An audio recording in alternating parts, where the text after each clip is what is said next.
Sir ప్రక్రియలో ఓటర్లకు ఇబ్బందులు తప్పడం లేదు. ఇంటి నెంబర్ ఒక్కటే ఉన్నా పోలింగ్ బూతులు వేరుగా కనిపిస్తున్నాయి. ఒకే ఇంట్లో ముగ్గురు ఓటర్లకు బిఎల్ఓలు వేరువేరుగా ఉండటం అయోమయానికి దారితీస్తోంది.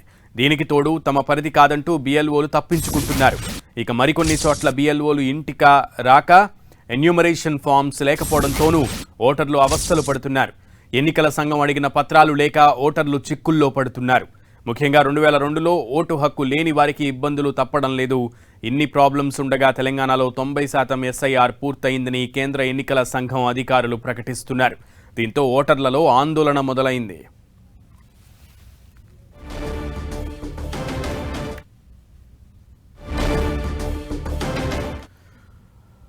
ఎన్యూమరేషన్ ప్రక్రియలో కొన్ని లోపాలున్నాయంటూ అటు ఓటర్లు లబోదిబోం అంటున్నారు. కానీ కేంద్ర ఎన్నికల సంఘం మాత్రం 90% ఎస్ఐఆర్ ప్రక్రియ పూర్తయిందని ప్రకటించడం ఇప్పుడు ఓటర్లను ఆందోళనకు గురి చేస్తోంది. పూర్తి సమాచారం మా ప్రతినిధి చారి అందిస్తారు. చారి,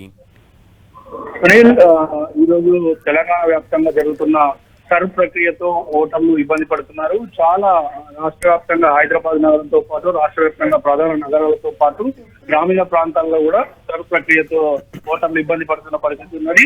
ఇక నగరాల్లో అయితే ఒకే ఇంటి నంబర్ తో ఓట్లు ఉన్నప్పటికీ పోలింగ్ బూతులు వేరుగా ఉండడం, ఆ పోలింగ్ బూతులు వేరుగా ఉంటే బిఎల్ఓలు ఎమ్యూనరేషన్ ఫామ్స్ ఇవ్వడానికి మాత్రము ఆ ఇంటికి రావడం లేదు.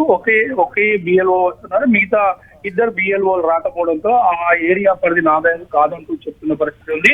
దీంతో ఇటు ఎమ్యూనరేషన్ ఫామ్స్ కోసము ఒకే ఇంట్లో ఉన్న ఓటర్లందరూ ఇబ్బంది పడాల్సి వస్తుంది. ఒకే కుటుంబంలో ఓటర్లకు కూడా వేరువేరుగా బిఎల్ఓలు పరిధిలో రావడం ఇబ్బందికర పరిస్థితి నెలకొంది. ఆ ఇంటికి బిఎల్ఓలు రాకపోవడంతో చాలా చోట్ల ఓటర్లు హైదరాబాద్ నగరంలో ఇబ్బంది పడుతున్నారు.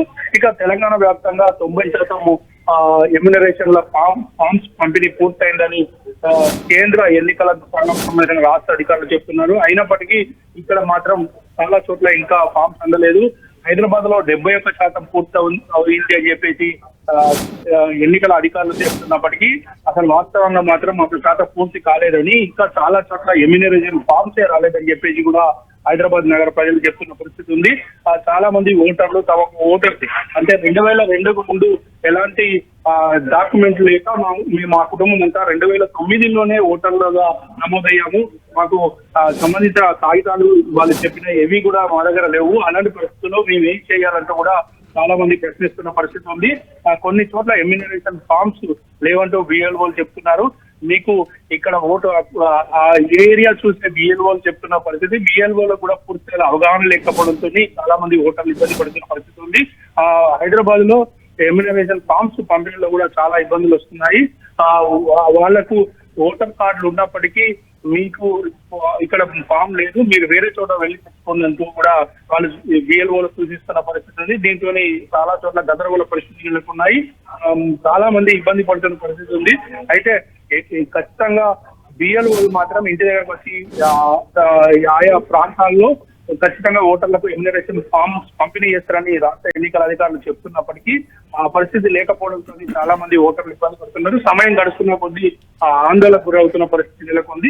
ఇక దీనిపైన కేంద్ర ఎన్నికల సంఘం సంబంధించిన రాష్ట్ర అధికారులు ఎలాంటి డైరెక్షన్ చేస్తారో చూడాల్సిన పరిస్థితి నెలకొంది ఉంది. తిరుపతిచారి, అయితే ఇందులో చాలా కంప్లైంట్స్ వస్తున్నాయి. ముఖ్యంగా ఎన్యూమరేషన్ ఫామ్లు అందక చాలా మంది ఓటర్లు గందరగోళానికి గురవుతున్నారు, యాజ్ యూ సెడ్ ఎర్లియర్. కాకపోతే ఈ విషయం ఇప్పుడు ఎస్సీఈసీ దగ్గర దాకా వెళ్ళిందా, లేదా అట్లీస్ట్ సిఈసీ ప్రకటించిన 90% ప్రకటనలో వాస్తవం ఎంత అనేది సిఈసీ మరొకసారి అంటే మేము రీవెరిఫికేషన్ చేసుకునే అవకాశం కనబడుతుందా ఓటర్ల ఆందోళనలతో? అయితే యాక్చువల్ గా ఒకవైపు రాష్ట్ర వ్యాప్తంగా 3,38,26,26,448 మంది ఓటర్లు ఉన్నారంటూ కేంద్ర ఎన్నికల సంఘం సంబంధించిన రాష్ట్ర అధికారులు చెప్పారు. అయితే ఇప్పటి వరకు 3,06,21,142 మందికి ఎమ్యూనరేషన్ ఫామ్స్ పంపిణీ చేశామని చెప్తున్నప్పటికీ ఇది వాస్తవం కాదు అంటూ ప్రజలు చెప్తున్నారు. అయితే 90% పూర్తయిందని చెప్పేసి ఎన్నికల సంఘం అధికారులు చెప్తుంటే అంతవరకు పూర్తి కాలేదు.